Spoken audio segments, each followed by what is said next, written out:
officer issued its ruling on Article 2 of the verified complaint for impeachment. Counsel for Chief Justice Renato C. Corona, however, moved in open court for a written resolution, which was granted by the presiding officer. The impeachment court shall now promulgate its resolution on Article 2 of the verified complaint for impeachment. Before we proceed, may I know the pleasure of the gentleman, Senator Trillanes. Thank you, Mr. President. I'm here to state for the record my positions regarding several issues raised in this impeachment court the past few weeks. May I Mr. suggest, President.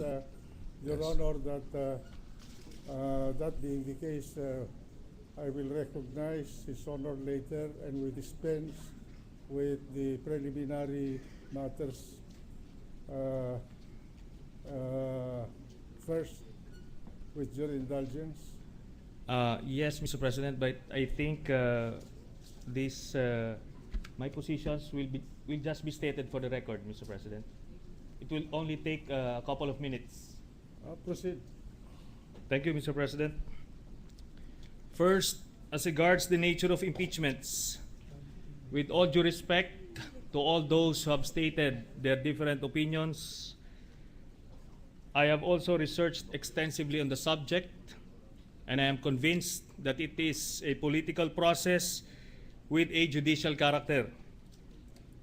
It is where the public participates through their representatives in the formulation of public policy to resolve a policy issue of whether the conviction or acquittal of Chief Justice Renato Corona is in the best interests of our country.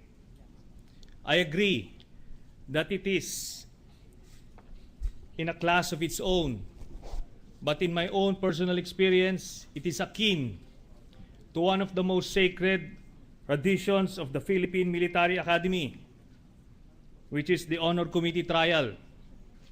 It is where a cadet who is accused of violating the tenets of the Honor Code is tried by a jury of 8 members of the Honor Committee.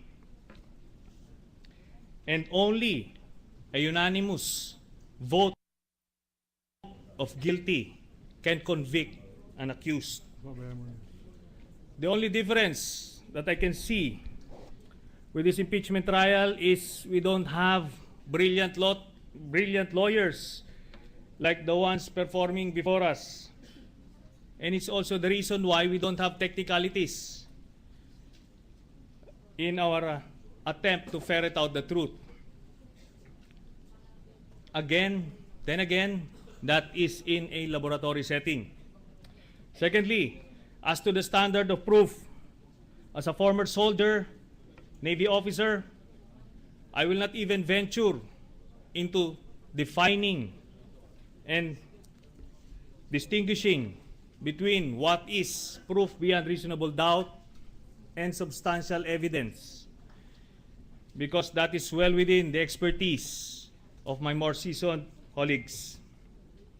But what I do know and what I will apply in this impeachment trial is the basic sense of justice that God has given every human being born in this planet.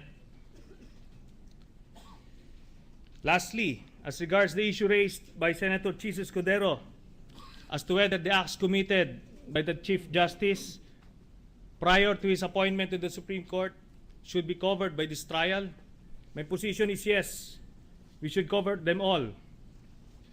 Because I believe that part of what we are trying to find out in this trial is the moral fitness of the Chief Justice to remain in office.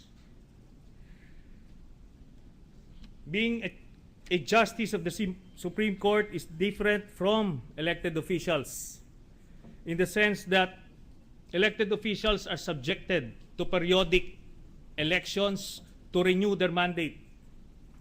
So you can have the worst possible moral record, but once you get elected into public office, it is presumed that the public has already accepted your past and probably they have voted you for your other qualities or lack thereof.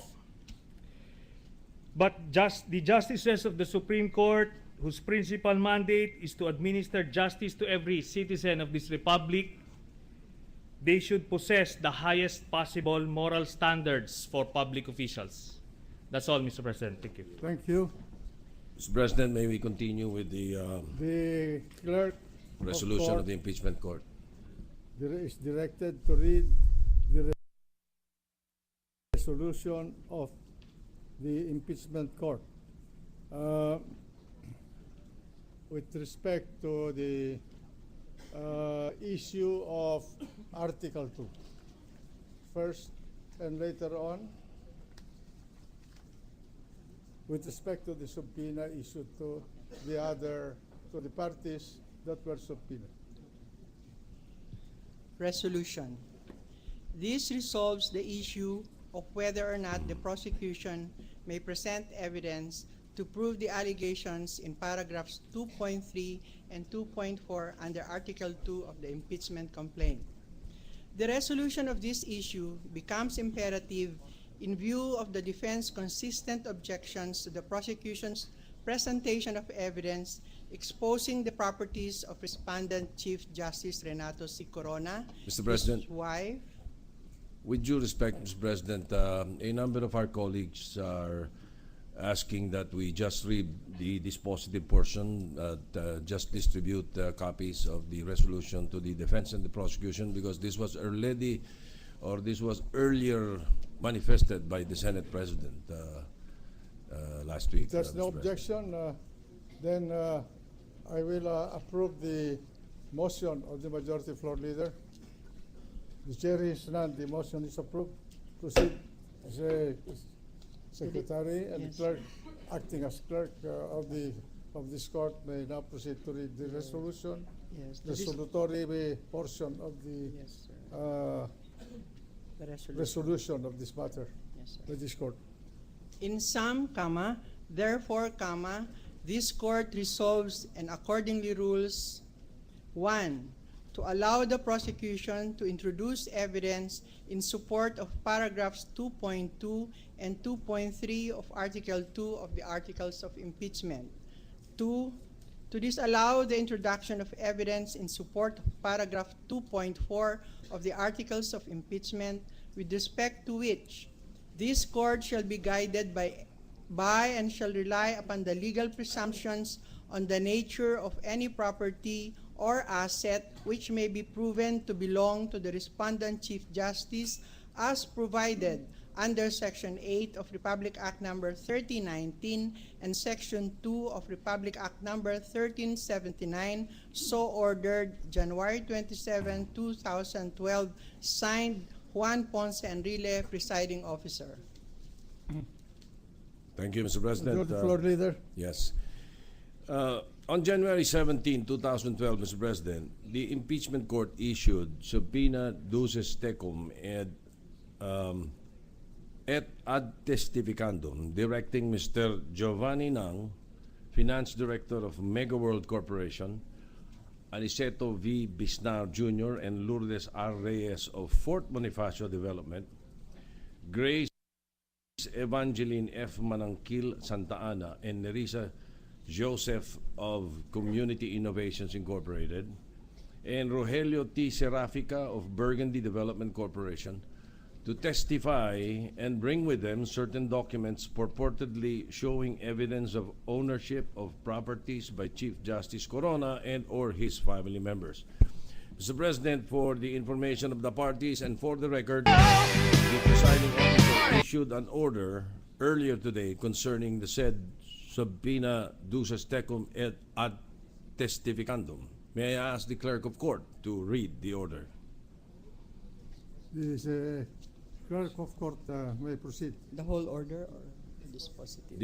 This positive portion, if possible, Mr. President. Dispositive portion. The In order. view of the foregoing, Messrs. Giovanni C. Nang, Aniceto V. Bisnar Jr. and Rogelio T. Serafica, and Madams Lourdes R. Reyes, Grace Evangeline F. Manangkil Santa Ana, and Nerissa N. Joseph, sought to be presented by the prosecution as their witnesses by virtue of the subpoena duces tecum and ad testificandum issued by this impeachment court may not be compelled to surrender and or show documents and or give testimony on details of transactions not involving Chief Justice Renato C. Corona and or his family members in order not to violate the constitutional right of privacy of private persons and so as not to infringe upon the right of such private persons to secure their papers and effects against unreasonable searches and seizures. So ordered, January 30, 2012, Juan Ponce Enrile, Presiding Officer. Mr. President, Majority Floor Leader. shortly before noon today, January 30, 2012, the prosecution filed a manifestation stating, among others, that in order to facilitate an expeditious trial, it behooves the prosecutors to present evidence for Article 3 before presenting the previously manifested Articles 1 and 7. The prosecution further manifests that consequently, the prosecutors are constrained to seek the liberality of this honorable court to allow it to present Article 3 prior to Article 1 as previously manifested. And as a measure of good faith and fairness to the respondent, the prosecutors also manifest that it shall exert its best efforts to present the impeachment articles in the following order: Article 2, Article 3, Article 7, Article 1, Article 8, Article 4, Article 5, and Article 6. Mr. President, inasmuch as this seeks to change the order of presentation of evidence previously allowed by the court, I move to submit the manifestation by consideration of the presiding, or for the consideration of the presiding officer. May we hear from the Defense Counsel? Thank you, Your Honor. In compliance with the order of this court earlier made, Your Honor, we were made to believe that the order of presentation of evidence on the part of the prosecution will be as follows. First, Article 2, second, Article 1, and third, Article 7. The proposed change now is entirely an overhaul of the said previous order made known to this honorable court by the prosecution. We do not question, Your Honor, the prerogative and the authority of the prosecution to determine the order of presentation of their evidence in connection with the impeachment proceedings, Your Honor. But there was already a previous order of the court. That order had been complied with, and we rode along on that order of this court following the suggestion made by the prosecution, Your Honor. We see no reason, therefore, why there should be again a deviation, Your Honor. Otherwise, there may be no end. The next day, there may be another order, another setup on another day, and that will further delay the proceedings in this case, Your Honor. It is not that we are not prepared to tackle the evidence that will be presented in connection with the order suggested, but we are made to believe that it is the right of the respondent, Chief Justice, Your Honor, to due process also. Give him time to prepare for whatever eventuality may happen in the change of the order, Your Honor.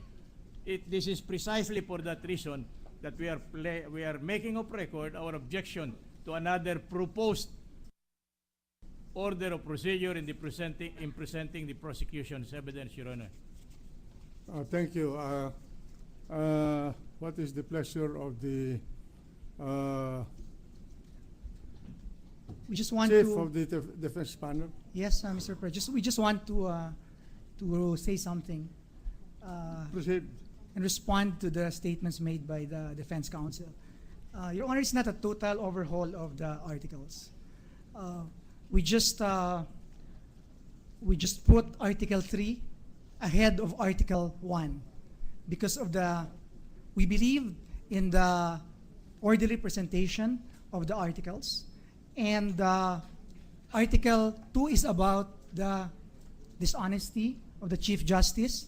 Then Article 3 is about the moral fitness. So it goes with the storyline and the proper presentation of our case.